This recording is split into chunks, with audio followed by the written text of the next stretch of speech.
बांग्लादेश में 2024 के जुलाई अगस्त में आरक्षण विरोधी छात्र आंदोलन हुआ, जिसमें हिंसा और बड़े पैमाने पर विरोध प्रदर्शन हुए, जिसके चलते शेख हसीना को इस्तीफा देना पड़ा और जान बचाकर भारत भागना पड़ा। ऐसे में उन्हें दुनिया की सबसे सुरक्षित जगह भारत लगी और तब से शेख हसीना भारत में ही हैं।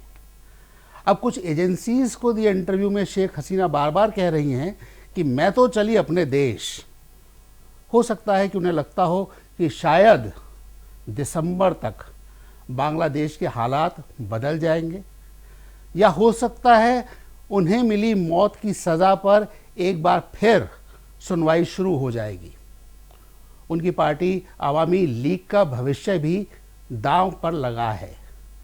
आज इन्हीं सब सवालों पर चर्चा करने के लिए हमारे साथ रहेंगे भू राजनैतिक विशेषज्ञ डॉक्टर हेमंत गुप्ता।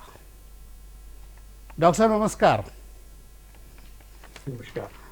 डॉक्टर साहब, ये अचानक शेख हसीना ने वापस जाने का निर्णय लिया है, ऐसा क्यों?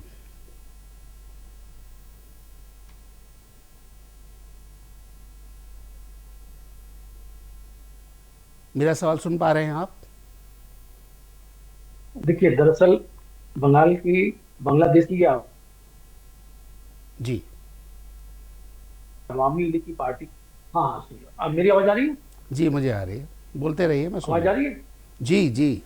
दरअसल अवामी लीग के तहत इनका जो राजनीतिक स्टेटस है वो कहीं छीन ना जाए या इनके हाथ से निकल ना जाए।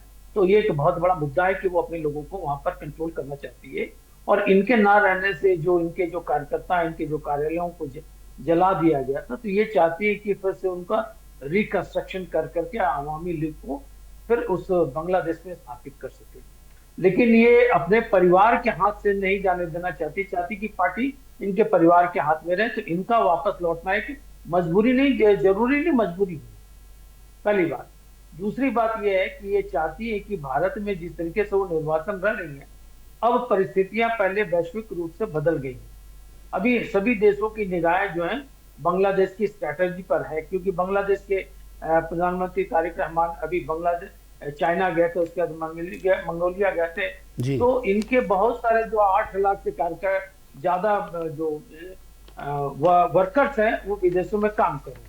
अब ये चाहते हैं कि उनके रोजी रोटी की व्यवस्था हम करें, तो वो इनसे ये व्यवस्था नहीं हो रही जिसको ग्राउंड बना करके, क्योंकि भारत इनका सबसे बड़ा समर्थक और सबसे बड़ा सहयोगी देश रहा है। और शेख हसीना जब भी प्रधानमंत्री का पद संभाली है, उनका पहला दौरा भारत रहा।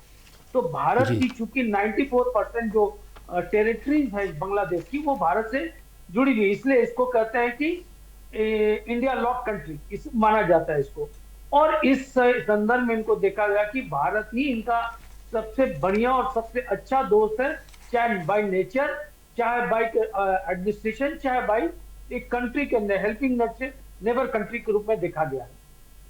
तो चूंकि भारत के साथ रोटी बेटी का रिश्ता इनका रहा है शुरू से, और भारत ने इनको आजादी दिलाई है, और उनके फादर के टाइम में ये जो मिला था, क्योंकि तारिक रहमान के पिताजी जो थे वो जब आर्मी ऑफ चीफ स्टाफ थे जी जिसमें उनको, तो वो गए थे चाइना। फर्स्ट विजिट उन्होंने चाइना के साथ किया था, लेकिन इनके पिता ने फर्स्ट विजिट भारत को किया और उन्होंने कहा कि हमें सबसे दोस्ती चाहिए, कहीं किसी के साथ दुर्भावना नहीं चाहिए।